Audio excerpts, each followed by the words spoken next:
welcome to a unique Mercoledi Moment. You might be wondering why I'm sitting here with Father Fragomeni up on the altar, but we thought we'd change things up for the next 2 weeks and do a two-part series of Do You Really Know Father Richard Fragomeni? Father, thank you for doing this. You know, Father, you talk all the time about growing up in your Italian home, and you talk about your mom all the time during Gospels or homilies, but you never talk about food. What was some of the favorite food that you ate when you were growing up in New York and in a wonderful Italian household? I grew up in an ethnic neighborhood, but it was multi-ethnic. Most of us were Italian, actually from Italy, our parents and grandparents. But then we grew up next door to a couple families who were Slovak. And then across the street were some Polish people. And we would share food around the holidays. And so your question, which was my favorite foods when I was growing up, I can say that my palate got widened out. Not only did I like Italian raviolis that my mother made, because she made handmade raviolis.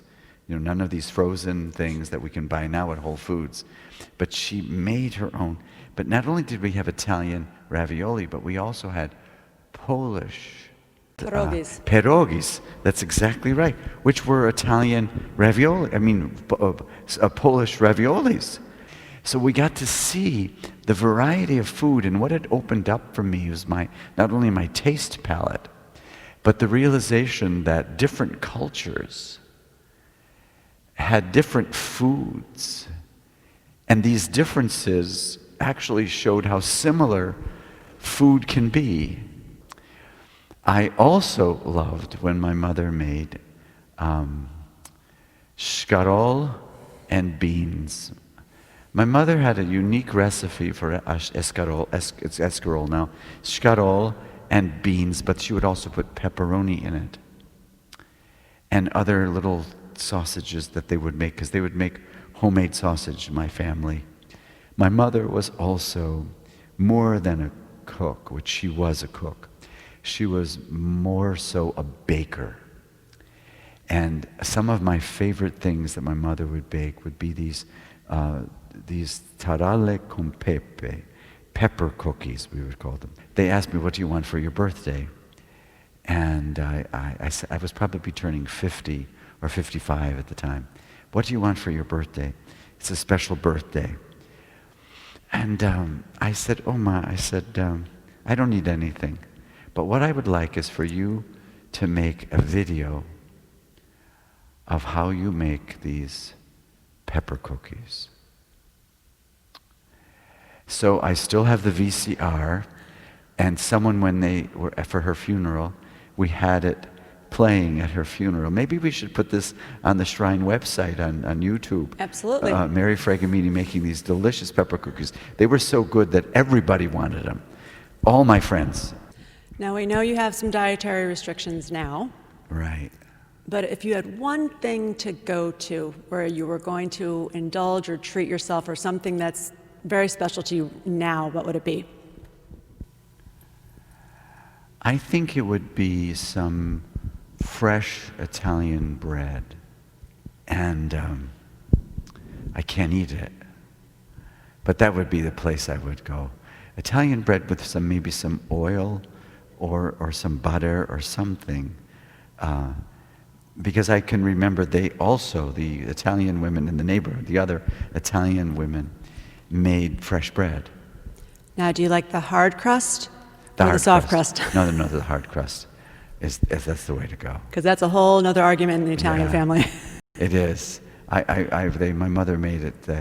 And what they would do is the woman upstairs, Si Marie, would make, she was Barese, so she would make a different kind of bread.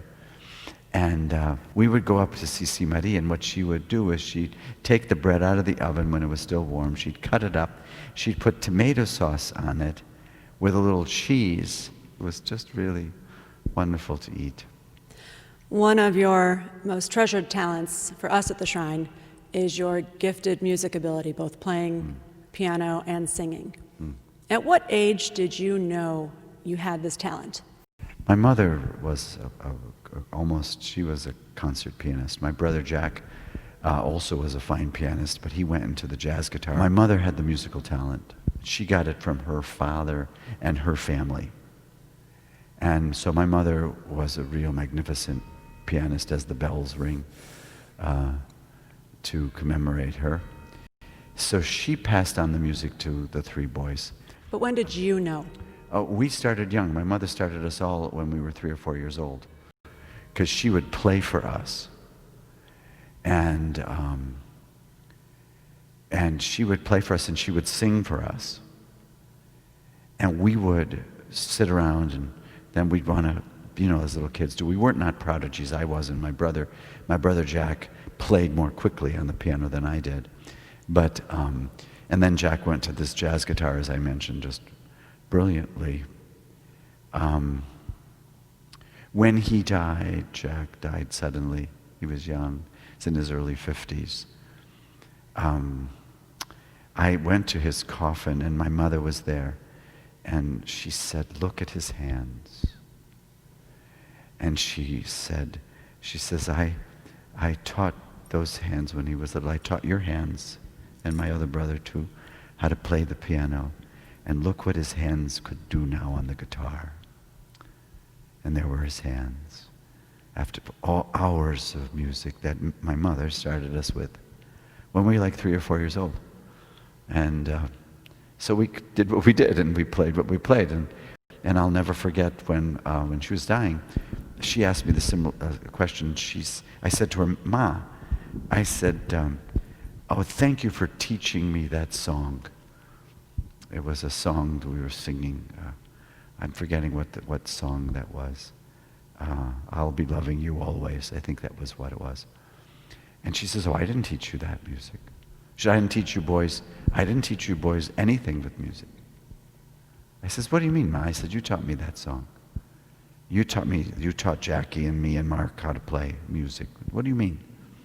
And she says, No, I didn't teach you." She says, "I just played for you and I sang for you.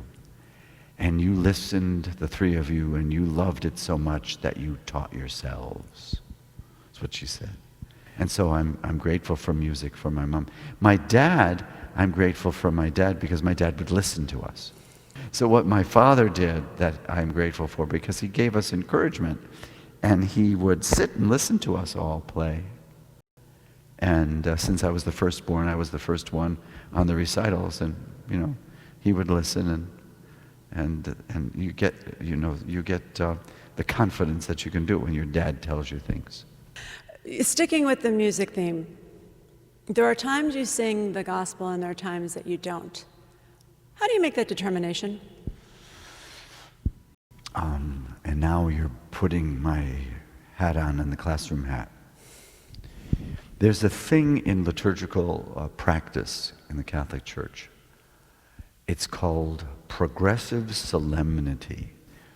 It means that I choose whether to sing the gospel or not to sing the gospel based on what kind of a solemnity is it. Is it Christmas Eve? Is it the Easter Vigil? Is it Easter Sunday? Those are the big holidays. Or Pentecost? Or is it the Feast of Our Lady of Pompeii? Or the Assumption of Mary? Are these the larger solemnities? And that's how I choose. That will do it for this week's Mercoledi Moment.